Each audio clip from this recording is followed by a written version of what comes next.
No drugs in Surat city અંતર્ગત ગેરકાયદેસર માદક ગાંજાના જથ્થા સાથે એક ઇસમને સચિન પોલીસે પકડી પાડીને એનડીપીએસના કેસ શોધી કાઢ્યા હતા. પોલીસ કમિશનર અનુપમસિંહ ગેહલોત દ્વારા નાર્કોટિક્સની પ્રવૃત્તિને સંપૂર્ણ નેસ્તનાબૂદ કરાવવા માટે સુરત શહેરમાં ચોરી છુપીથી નાર્કોટિક્સ ડ્રગ લાવી વેચાણ કરતા ઇસમો વિરુદ્ધ કડક કાર્યવાહી કરવા ખાસ ઝુંબેશ રાખવામાં આવી હતી. જે અનુસંધાને સચિન પોલીસની ટીમ પેટ્રોલિંગમાં હતી. એ સમયે મળેલી બાતમીના આધારે વાંજ બ્રિજ પાસે આવેલ આકાશવિલા સોસાયટી તરફ જતા રોડ પર ટપરીમાંથી આરોપી પાસેથી માદક પદાર્થ ગાંજો જેનું વજન 7.228 કિલોગ્રામ જેની કુલ કિંમત ₹72,280 તથા મોબાઈલ ફોન મળીને નંગ એક કિંમત ₹5,000 કુલ કિંમત ₹77,280 ની મત્તાના મુદ્દામાલ સાથે પકડી પાડી પ્રશંસનીય કામગીરી કરી હતી. સચિન પોલીસ સ્ટેશનમાં એક એનડીપીએસ એક્ટ હેઠળ એક ગાંજાનો કેસ દાખલ થયેલો છે. આ ગુનાની ટૂંક વિગત એવી છે કે સચિન પોલીસ સ્ટેશનમાં ફરજ બજાવતા ડિસ્ટાફના કર્મચારીની એક સ્પેસિફિક બાતમી મળેલી હતી. ગાંજાની બાતમી મળેલી હતી અને એ બાતમી આધારે આગળની કાયદેસર કાર્યવાહી કરવાની હોવાથી 2 સરકારી પંચોને બોલાવવામાં આવ્યા. 2 સરકારી પંચો સાથે સચિન પોલીસ સ્ટેશનના પોલીસ ઇન્સ્પેક્ટર શ્રી વાઘેલા અને એમની ટીમ સરકારી પંચો સાથે જે સ્પેસિફિક બાતમી મળી હતી એ બાતમીવાળી જગ્યાએ જઈ અને ત્યાં રેડ કરતા એક જે બાતમીમાં જણાવેલો જે ઇસમ જે તે જગ્યાએથી મળી આવેલ અને એની પ્રાથમિક પૂછપરછ કરી. એની જે ટપરી હતી ટપરીમાં ઝડપી કરતા એક ગાંજા જેવો પદાર્થ એક મળી આવેલ હતો.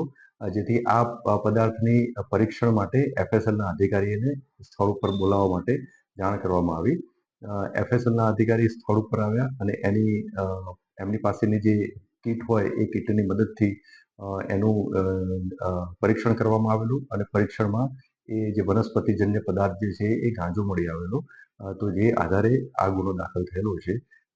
આ ગુનામાં જે આરોપી જે છે જેની પાસેથી આ ગાંજાનો જથ્થો મળી આવેલ છે એનું નામ છે શિવકાંત ઉર્ફે શિવો ચંદ્રપાણ કુશવાહા. એની ઉંમર વર્ષ 32 છે અને એ પાંડેસરા પોલીસ સ્ટેશન વિસ્તારમાં વડોદ ગામમાં રહે છે, કમલા ચોકની પાસે ગણેશનગર. અને એ મૂળ વતની જે છે એ ગામ દેવરી સે થાના નઈગઢી અને પોસ્ટ માઉગંજ એટલે કે મૂળ મધ્યપ્રદેશનો વતની છે. છેલ્લા 2 વર્ષથી એ સુરત વિસ્તારમાં રહેતો હતો અને આ જે ટપરી એ છેલ્લા 15 દિવસથી ચલાવતો હતો અને આ ટપરીમાં નાસ્તો અને બીજી વેફર ને એવી બધી વસ્તુઓ રાખતો હતો અને એના આડમાં આ રીતે ગેરકાયદેસર ગાંજાનો વેપાર પણ કરતો હતો, છૂટક વેચાણનો વેપાર કરતો હતો. આ જે આરોપીની પ્રાથમિક પૂછપરછ કરતા એણે એવું જણાવ્યું છે કે આ જે ગાંજાનો જથ્થો જે છે મોન્ટુ નામનો ઇસમ કે જેનું પૂરું નામ અને સરનામું જણાવી આવેલ નથી પણ એ મોન્ટુ અશ્વિની કુમાર રેલવે પટ્ટીની પાસે રહે છે. એની પાસેથી એ આ ગાંજાનો જથ્થો લઈ આવેલો છે. પ્રાથમિક તપાસ દરમિયાન અને આજ દિન સુધીની તપાસ દરમિયાન આ આરોપી વિરુદ્ધમાં કોઈ ગુનાહિત ઇતિહાસ જણાઈ આવેલો નથી, પરંતુ તપાસ પ્રાથમિક તબક્કામાં છે અને વધુ તપાસમાં જે કંઈ હકીકત ખુલશે એ આપ સમક્ષ અમે શેર કરીશું. ગાંજા કેટલા કિલો મળ્યા છે કે ગ્રામ?